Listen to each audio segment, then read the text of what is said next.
also increase in print, which is good, made things available. All right. And there's another thing is also colonization. So whatever you want to think of the Ottomans, you think, I don't care. I don't have any feelings for anyone except the prophetic era and the Khulafa Rashidin. After that, there's good, bad. I mean, things happened. But still, you can argue, was better than nothing. But after the collapse of the Ottomans, colonization came for the past, what now, 125 years? Until now. The emergence of Muslim nation states is still sort of under colonization. Economic, political, only intellectual. You all consume ideas. You don't just consume banking systems. You consume ideas. All right. So we're still, that colonization separated all these Muslim majority communities into nation states that were supposed to be independent. Supposed to be independent. But as you probably can see in general, politically speaking, I'm no politician. There's no independence, economic or political, anywhere in the world. All right. With that, I'm going to put that as well because I think that's important to understand. So you have increased literacy, you have increased print, you have colonization of a different kind, and the worst colonization is intellectual, not land colonization. If you're colonized intellectually in your mind, it's trouble, because that's difficult to get out. You can get out the soldiers out of your land. It's very difficult to get out these colonizing ideas.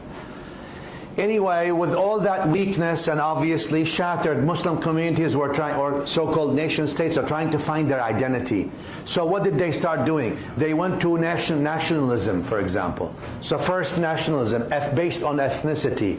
Then whatever, some of them went religious, all that is all futile attempts to identify themselves.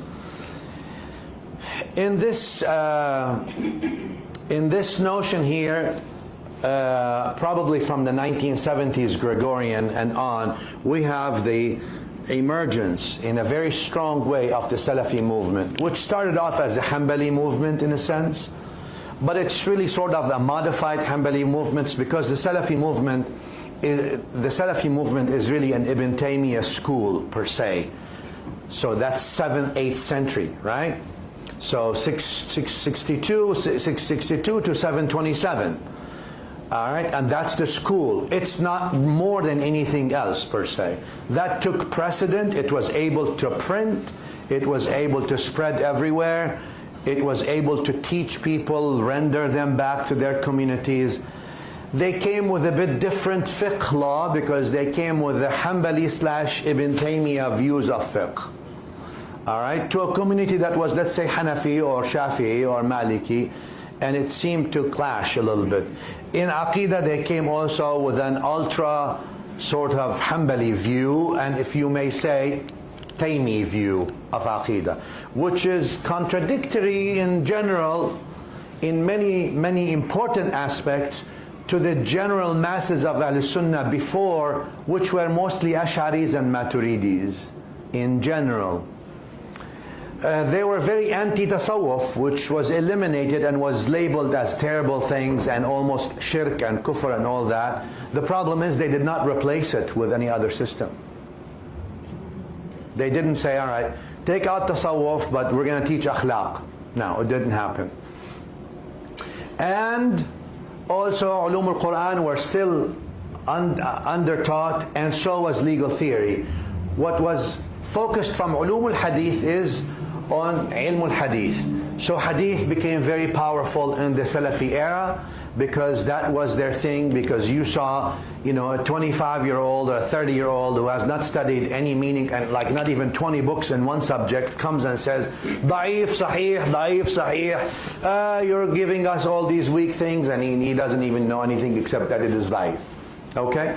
So you saw that emerging, and the reason is there was lots of focus on the hadith narrations in the past 50 years, right?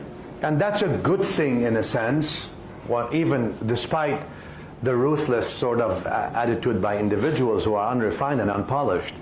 But that called attention to ulum al-sunnah in many ways. And the last of the shuyukh of the if you say of the Salafi era, was Sheikh al-Albani rahimahullah ta'ala. And you saw how much the output, the academic output, right? The Sahih of Ibn Dawood. He went to all the books of Sunnah and classified them as Sahih, not Sahih. So it makes it easier for the fellowship and his followers and the people who follow to say, all right, this is good, this is not good.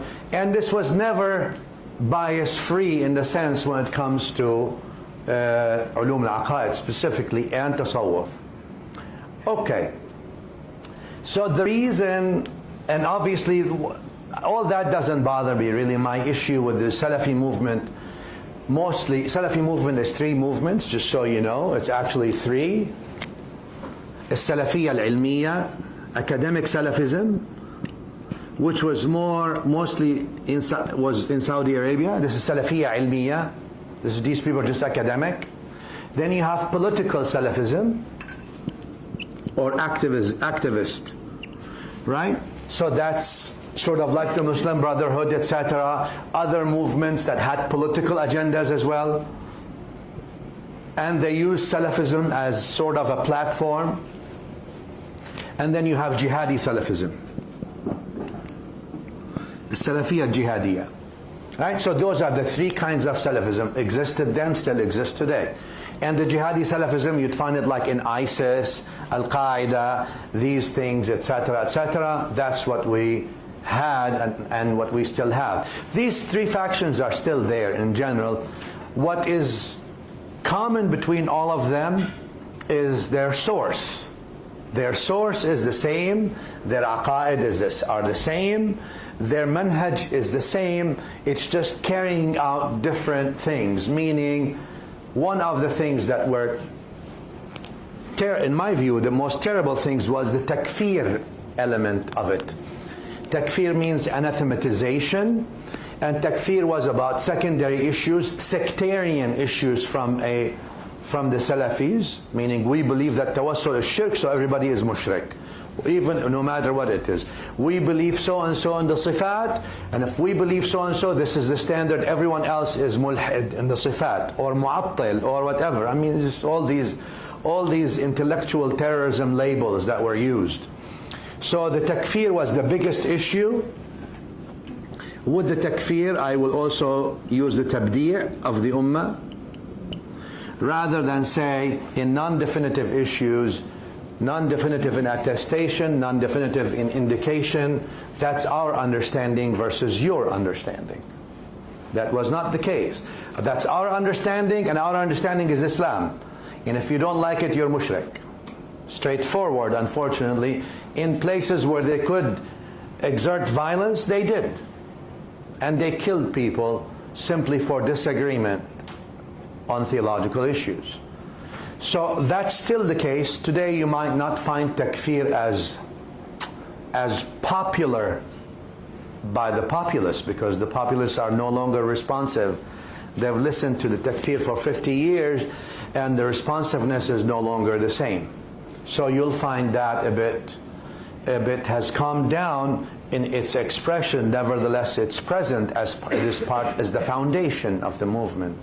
The movement is very living and well, and I hope it undergoes revisionism.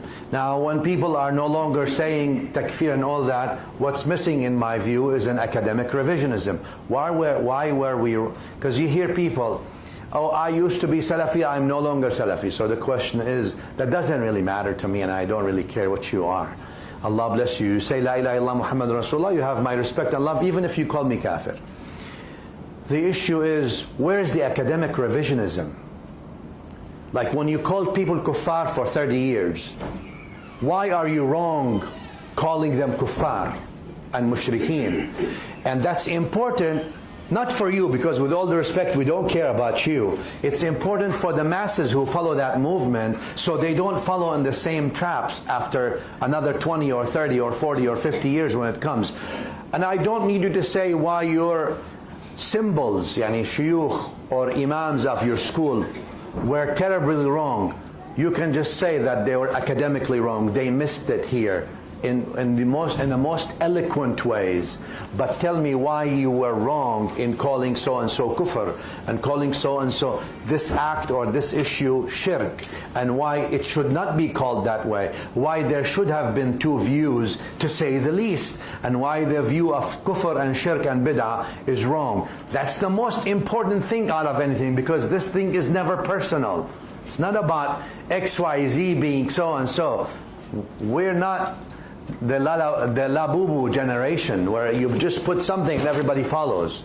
No, we have Quran and Sunnah. Tell me why you were wrong calling everybody kafir and mushrik and mubtadi', and why that should not be the case for anybody, because now you found the way.